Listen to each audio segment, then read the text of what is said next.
Welcome to a world where shootings, kidnappings and gang warfare are just part of the job.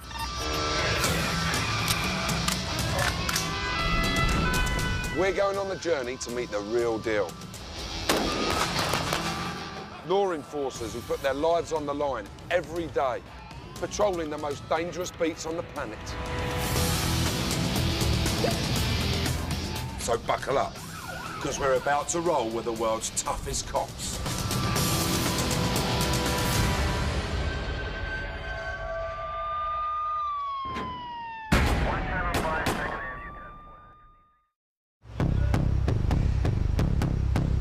Murder, political unrest, armed robbery, drugs and terrorism.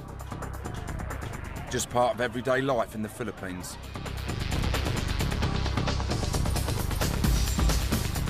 At the heart of this country, made up of 7,000 islands, lies Manila, a teeming metropolis of crime. The police here have a saying: when you become a cop, half of you is already dead.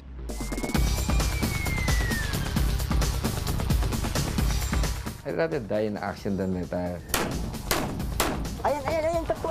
Ayan, baba.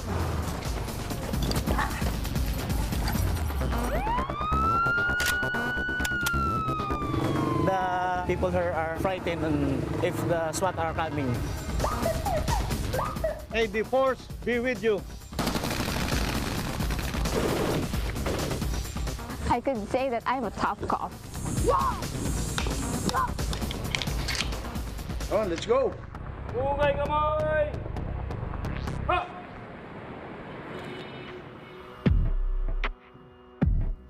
Located in Southeast Asia, the Philippines has a population of 90 million people. 1.6 million of them live in the capital city of Manila. A heaving mass of people, commerce, poverty and crime. In the midst of the madness lies Tondo, one of the most densely populated districts in the world, with over 500,000 people living in an area of just over 9 square kilometres. And in the first 5 months of 2008, there have already been 15 murders here.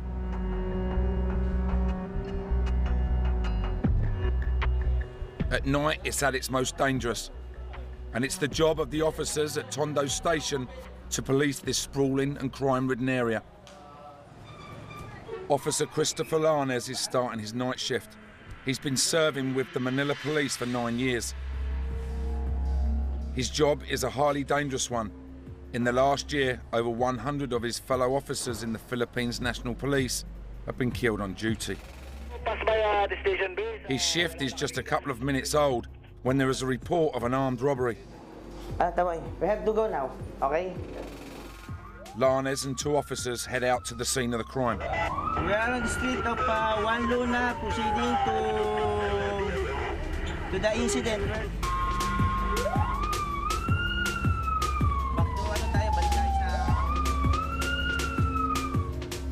It's not long before they encounter their second biggest problem after crime: traffic. Manila's streets are gridlocked. Back to balik tayo sa parola. Abante niya, abante! Saan ba yung hold-upan dito? Sino may nakakuha na bang pulis? May inaano ba? Lanes gets out on foot to look for the robbers. Meron pa ba doon sa kabila? Sa kabila pa ba? Ang ano po? Yung hold-upan? Kanina lang po maaga-aga. But they seem to have slipped into the chaos. Lanes continues his patrol, heading into the Parola, a slum area called Isla Puting Bato, one of the most dangerous parts of the city. Especially for the police.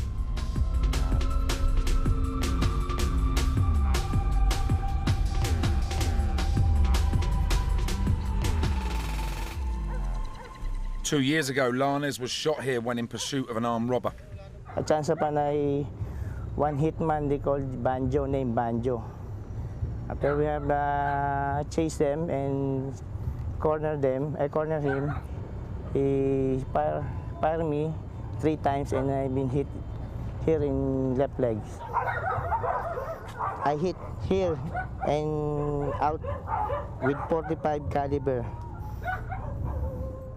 Lionez's partner saved his life by killing the gunman. My body shot in the stomach.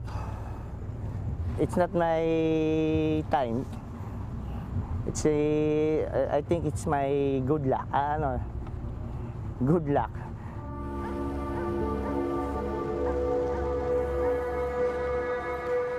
Tonight it's just a routine patrol, but in this part of Manila, it's best to expect the unexpected.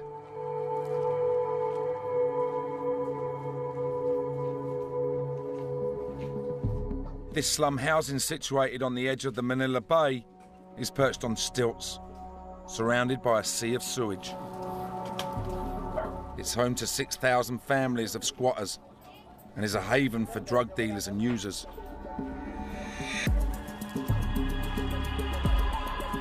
Deep inside, they find a drug den. It's not long been abandoned.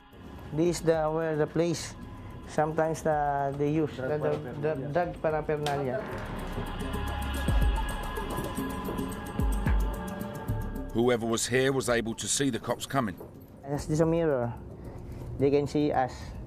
So if they were coming, they jump the water. Here, they jump here in the sea, then swim under the houses. They have escaped through what is effectively an open sewer. Not quite a clean getaway.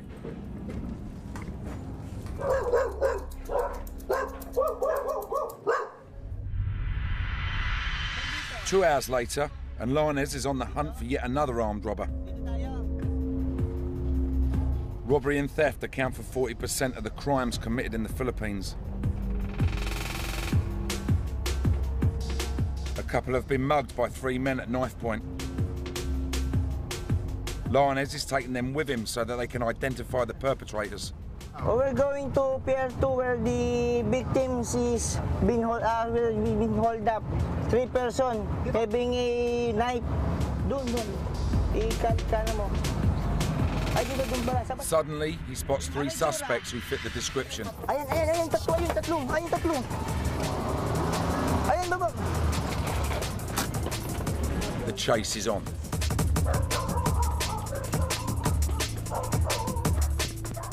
They flee into the narrow, dark and filthy alleyways of the Parola. With just a torch to guide him, it's almost impossible for Lionez to see anything.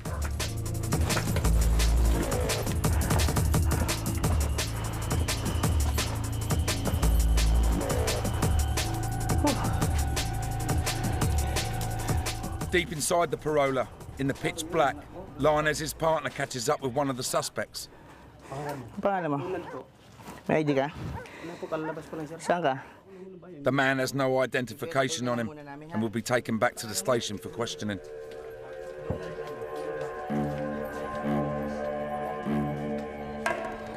I don't think twice. If people need help with us, we go and respond what any kind of incident. I take risks. It's our part of our job, taking risks to caught bad elements, bad criminals. This suspect has come quietly, but when criminals use force, Lionez is prepared to fight fire with fire. I'm happy when these people, bad criminals, been dead here. Very happy to eliminate those bad criminals. Because in Manila, all too often the cops have to make the ultimate sacrifice. We're with the toughest cops in Manila, the capital of the Philippines, where violent crime is spiralling out of control. This vast metropolis is embroiled in a deadly conflict.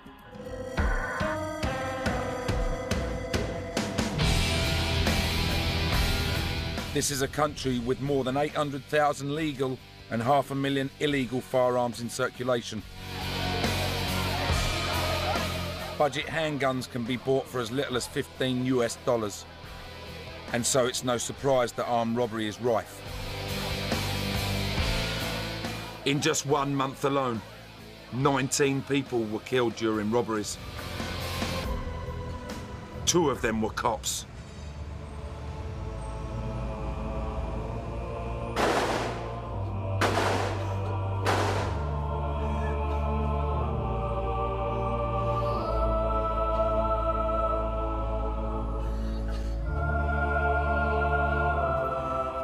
The force has come together to bury their 2 dead colleagues.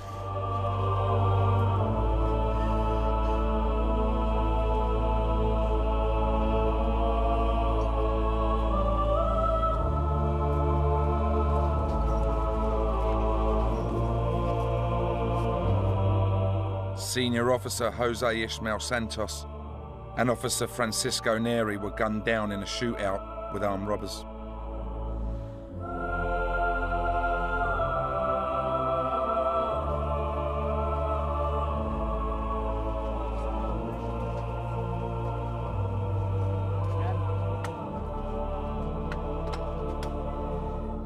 At sa mga pinuno po ng PNP, sana po, hanapin niyo po yung pumatay sa aking asawa para po kami ng kanyang mga anak. Manahimik na rin po. Yun lang po masasabi ko. Salamat po.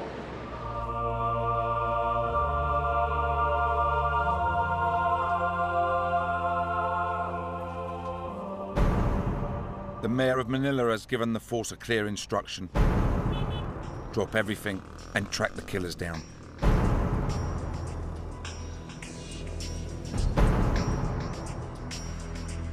Detective Stephen Cosimiro of the Homicide Department has been assigned to the case. The suspects made sure that these policemen were dead by shooting them in the head. It's a brutal killing. That's why we are working around the clock. Here in Manila, we make sure that whenever a policeman was killed, we work very hard to find the suspects. Cosimiro has come to the crime scene. This is the exact place where one of the policemen was killed. He lay dead here when we arrived at this place.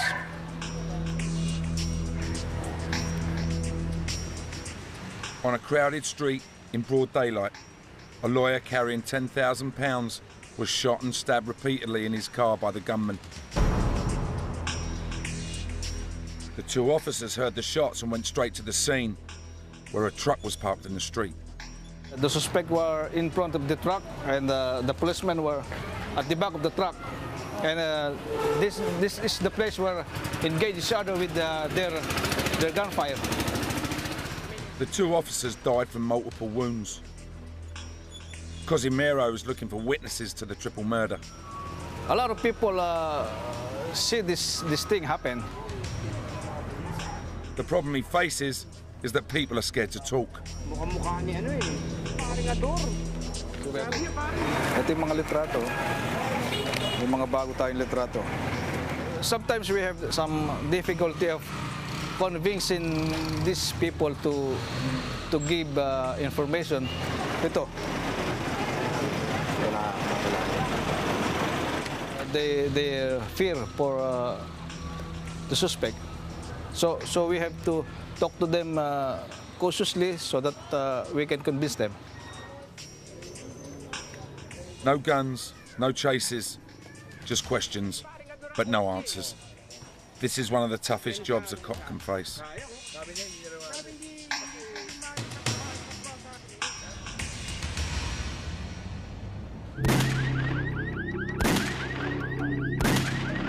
The Philippines is no stranger to political unrest. It has witnessed dictatorship, martial law, and multiple attempts to overthrow the government.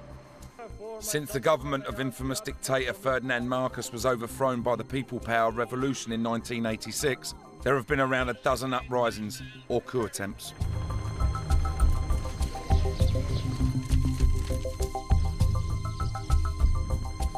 times of national emergency, the police call in their most elite unit, the Special Action Force. May the force be with you.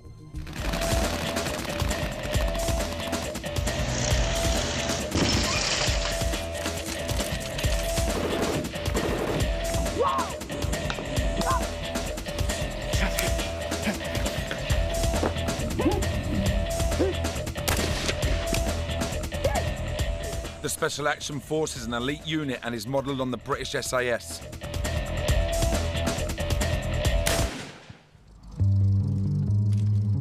They were called into action in November 2007 when a group of renegade Philippine soldiers attempted to overthrow the government.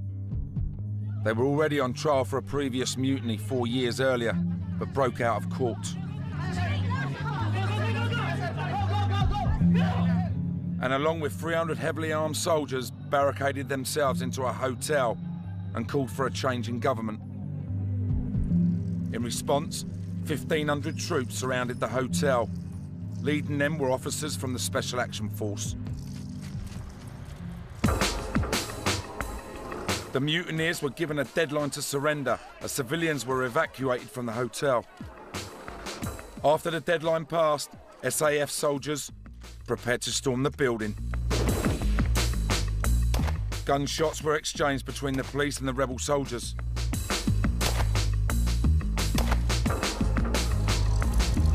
Then an armoured personnel carrier was brought in, which first fired on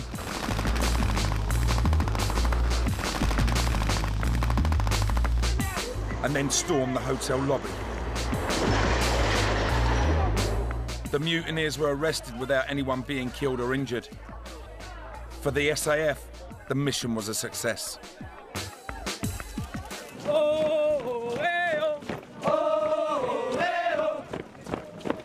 Today, the latest batch of recruits are undergoing the commando course.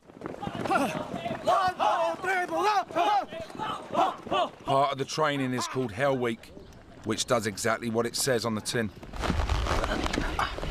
including 2 30-kilometre runs a day in full kit. Warriors 48, Warriors 48, Warriors 48, Warriors 48, Warriors 48, Warriors 48. Specialist training involves close-quarter combat with a variety of weapons. Drill Sergeant Mark Ballesteros is putting the recruits through their paces. So today you will learn about night fighting, Yes, and everything about its technique, to include the harness. Harness is the term for the Filipino fighting arts.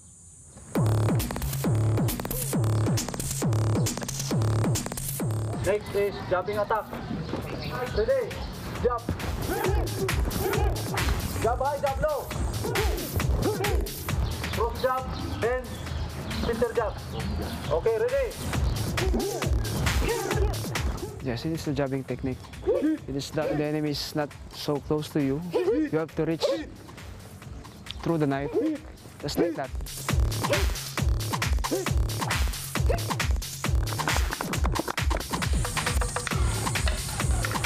As well as knife fighting techniques, the commandos learn how to use more traditional weapons. They are taught the ancient martial art of stick fighting.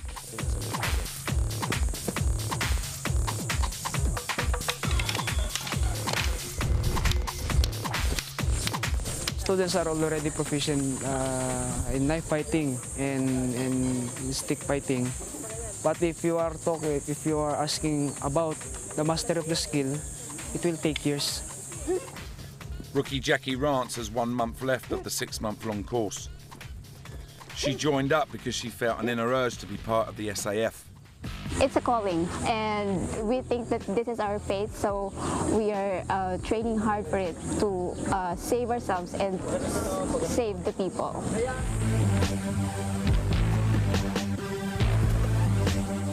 It's really fulfilling on my part because belonging in a man's world.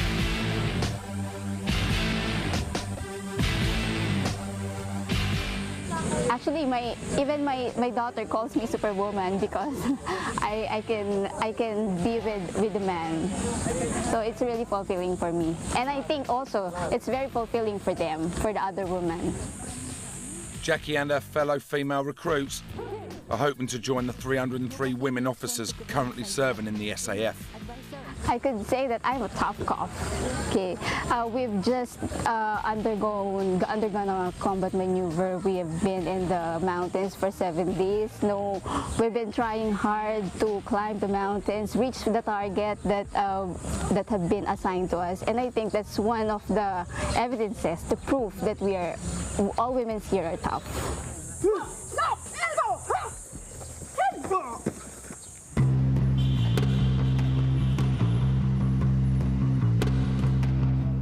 Back at homicide, Detective Cosimero and his team have received the tip-off. One of the suspects in the double cop murder has been treated for gunshot wounds in a hospital just outside Manila. He might still be there, so they're not taking any chances. Come on, let's go.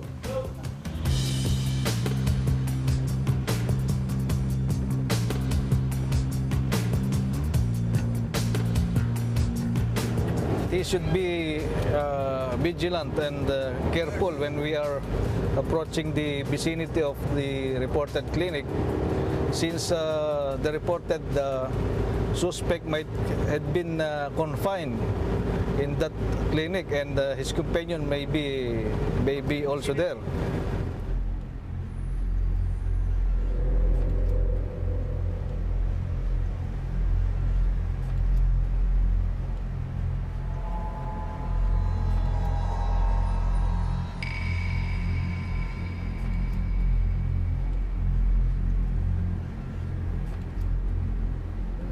They make a quiet arrival at the hospital.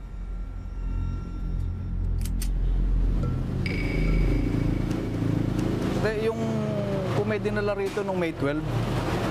May 12. Shooting. May 12. Okay, basa mo nga kung meron dumating ditong nabaril sa hita. Ayun, oh. Nasaan to?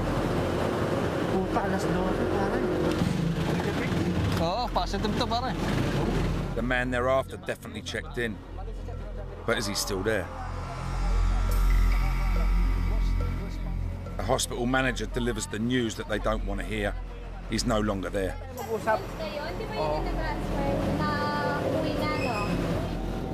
The trail appears to have gone cold.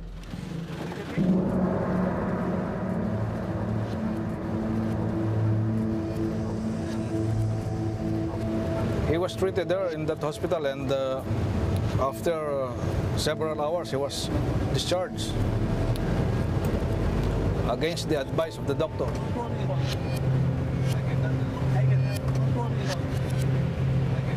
But Cosimero is determined to catch the killers. I like to meet them. What will you say to them when you meet them? I don't know what we will be talking about, but I'm sure I'm glad to see them. I'll be glad to see them.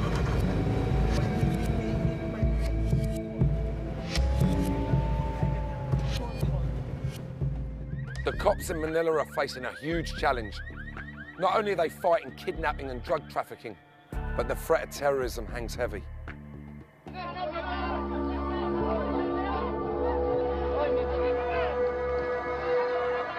Since the turn of the millennium, Islamic extremist groups have killed or injured more than 1,700 people in the Philippines.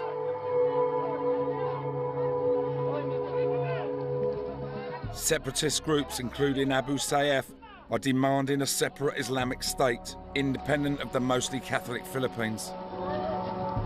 In 2004, Abu Sayyaf was responsible for the bombing of a passenger ferry, in which 113 people were killed. Because the government of the Philippines has close links with the West, this has made it a target for anti-American aggression from these groups, which are linked to Al-Qaeda.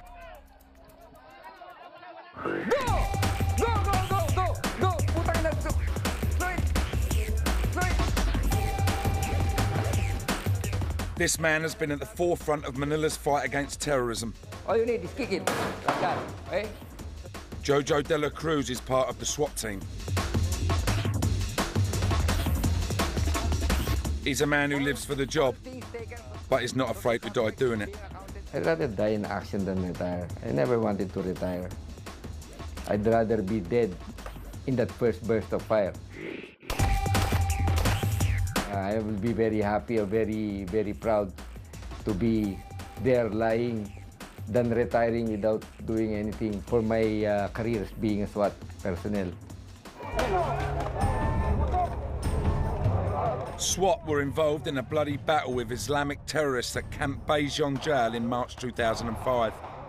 Militant prisoners snatched weapons from guards, killing 3 of them in an attempt to escape. After a day-long siege, the police stormed the prison. 22 prisoners and 1 policeman were killed during the operation. You use this one and this one. In 2003, Jojo was part of a special task force. It was put together to catch the Philippines' most wanted terrorist. Indonesian Fatur Al-Ghazi had been responsible for one of the worst terror atrocities Manila had ever witnessed. In December 2000, 5 near-simultaneous bomb attacks hit the city. 22 people were killed and 120 were injured. He was arrested in January 2002 and confessed to planning the bombings. But the following July, he escaped from prison and fled to the south of the country. We were ordered by the president to hunt him down. Jojo and 3 fellow operatives spent 2 months chasing shadows. Unbelievable, like looking for a needle in a haystack. Then, with the help of an informant, they were able to find their target. Eventually, we were able to get Al-Ghazi. He was training young bombers in the south. They provided the informant with a car, which was given to Al-Ghazi. Now Jojo almost had his man. I installed a tracking device underneath. So we were monitoring that vehicle from the first day we give it to him to the last. On the 12th of October 2003, Jojo's team were informed that Al-Ghazi was on the move. He was attempting to leave the Philippines. The team went to intercept his vehicle and flagged it down. The driver ignored the signal and a chase ensued. Jojo and his men blocked the vehicle and were met with 2 gunbursts. They returned fire. He was given a burst of shot in the fatal mass of his body. When we saw him trying to get a hand grenade from his pocket, it was a clear encounter with Al-Ghazi, who was trying to evade arrest and at the same time trying to inflict damage or casualty to our ranks.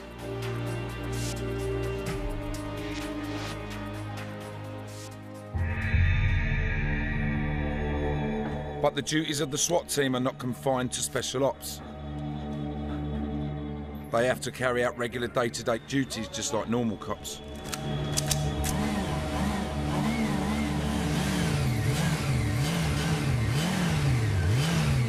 The motorcycle unit are a highly visible presence on the streets of Manila.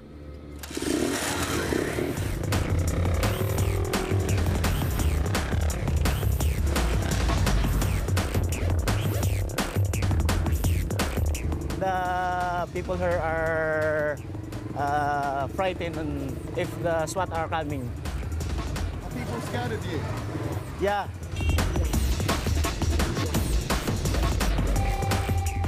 Erwin Unay is one of the cops who regularly patrols Manila on his bike. Since I was young, I always been to become a policeman.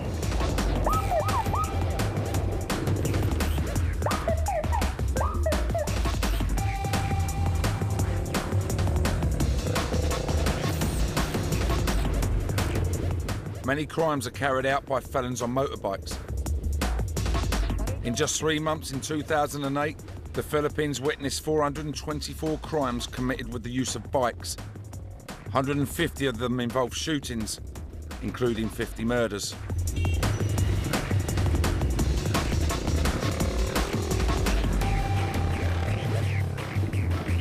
With only 10% of these two-wheeled incidents being solved, they need to be proactive and not reactive.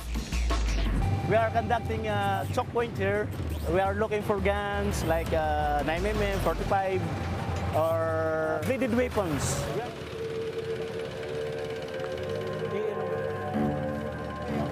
They are armed. They are armed, and they fight. They fight the police. They have no respect in the police.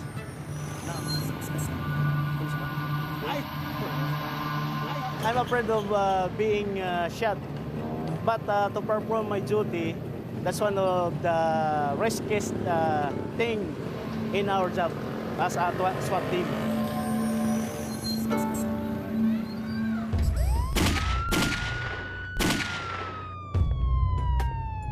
What if every day of your working life, you never knew what was around the next corner?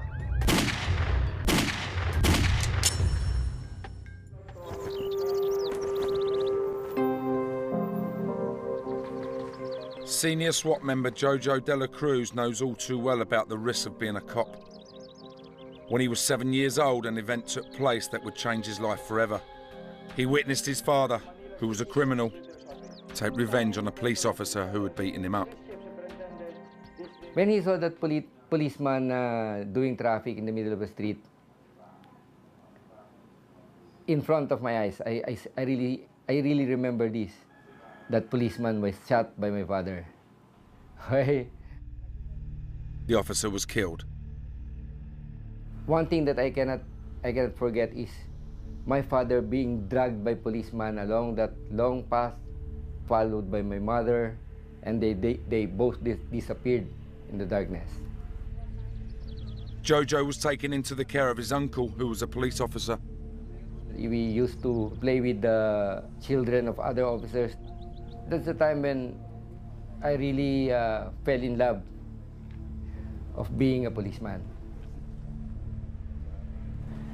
When something very bad happens in your past, you will always make sure that it will not happen to you, right? I focused my direction to the right path. 22 years later, and despite having a wife and 2 children, Jojo is still very much married to the force. Yeah, how much time do you spend at home? Almost no time at all. You know, you see what sacrifice you need to do when you're a member of a SWAT team? I don't remember anymore how my bed looks like.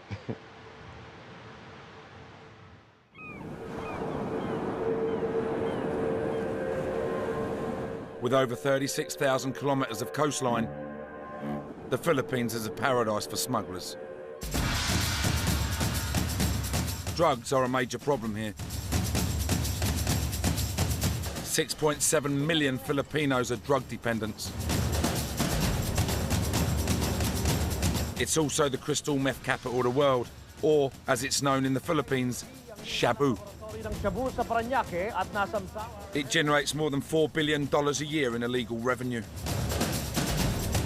The Philippines is also a transit point for the export of the drug to Japan, Australia, and the US.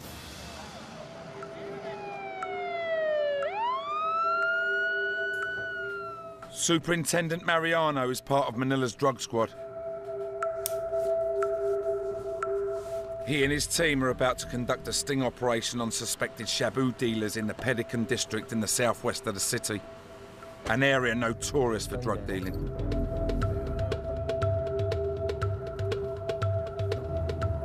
We have received an information to our informants that the suspect now is now selling shabu.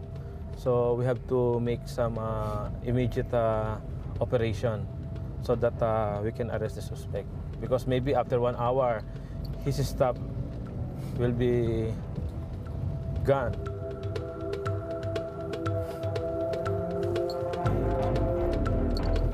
They must move quickly. Mariano's officers have to buy the drugs from the suspected dealers to make an arrest. These are my operatives. They are conducting some briefing on how to arrest the pusher. In that car, the team leader is giving instruction to the police officers, especially to the pusher buyer, the one who will be buying drugs to the pusher.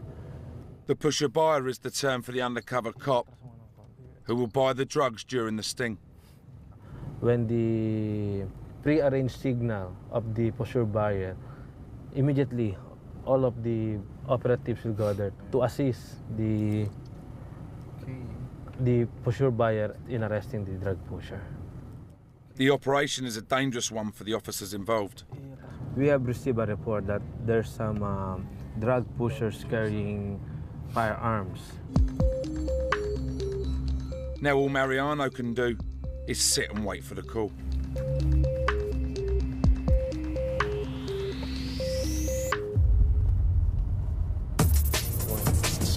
"15 tense minutes later, the undercover cops call for backup.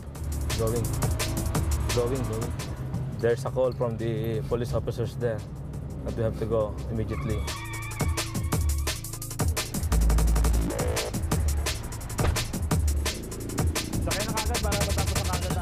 The sting has been a success. 2 pushers have been arrested for dealing shabu.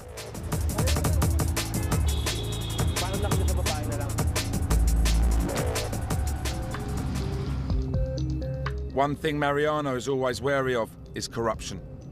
Pushers will attempt to bribe officers in order to let them go, but he won't allow any dirty cops to operate on his watch. I want to show my men that I'm with you. I'll be going with you in the operation. I will be the one to attend the court hearings. I know what I'm doing. I know what is my job. So they cannot pull me. I know the do's and the don'ts here. So much more. I know if they're doing something fishy or not.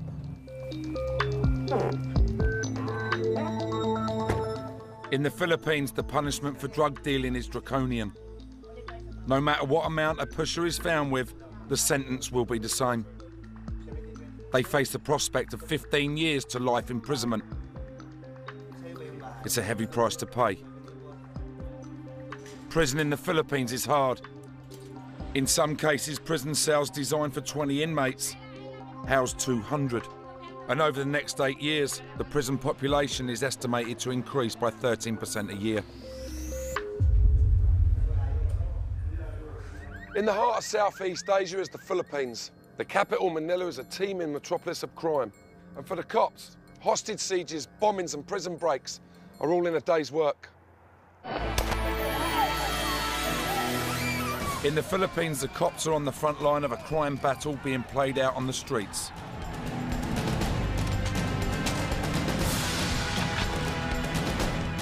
In just 2 months of 2008 alone, 20 officers of the Philippines National Police were killed in the line of duty.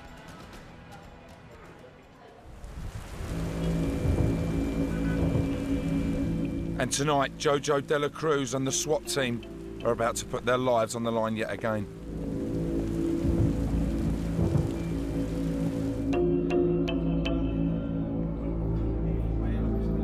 They're preparing for a big operation in Tondo.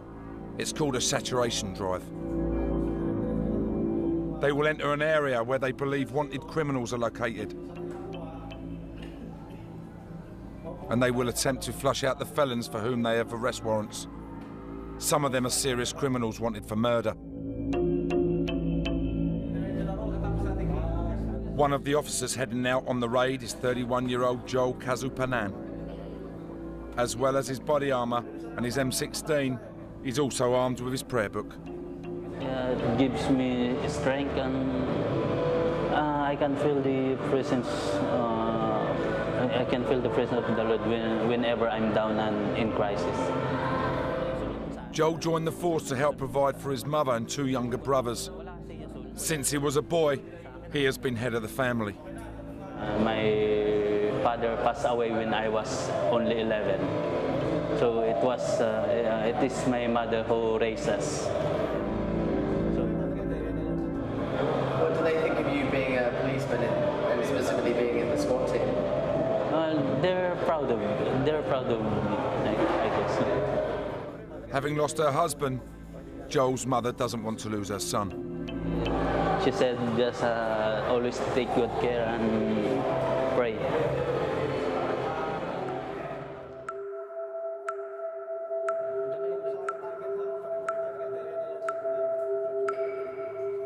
Joel and his fellow officers are briefed on who they are looking for and where they think they will be. These are our target personalities. We'll proceed to the area and then we will search every house to look for the people in the photographs.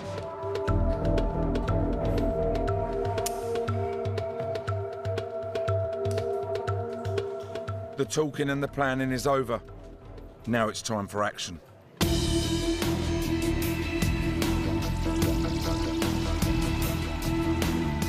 Joel knows from past experience on saturation drives that this is a dangerous mission. Well, times like this, you feel nervous and you don't know what will going to happen there.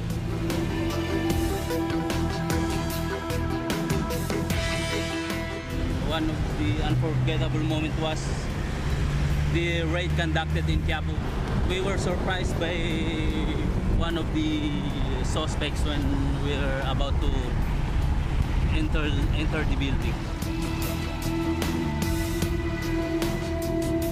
One of our men was fatally shot.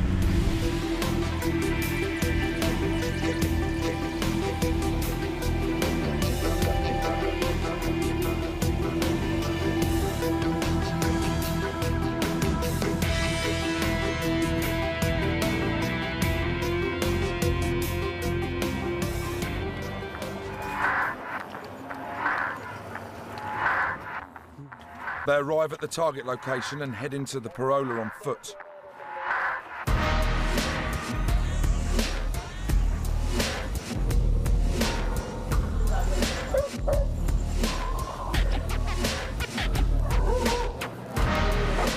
They are closing in on their targets.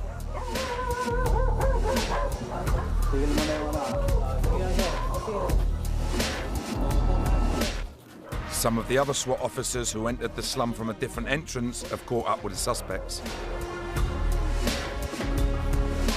The saturation drive has caught them unawares as they have been casually playing pool. But their game is up.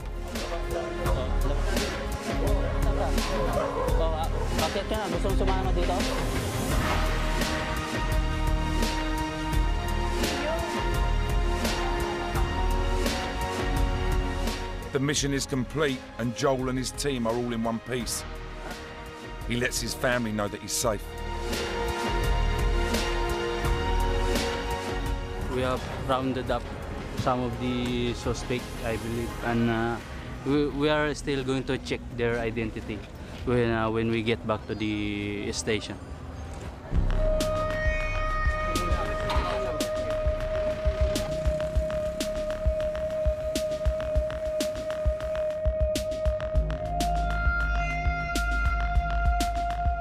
The next morning, Jojo takes some of his little free time to spend with his family. His visits are often brief, and because of the dangers he faces in his job, he can never be sure that the next one won't be his last. It's in your mind and in your heart. You must be at all times ready for that. If you're a policeman, half of is in the ground. If you're a SWAT member, only your head is not in the ground. Your head is on top of the ground. The whole body is underneath.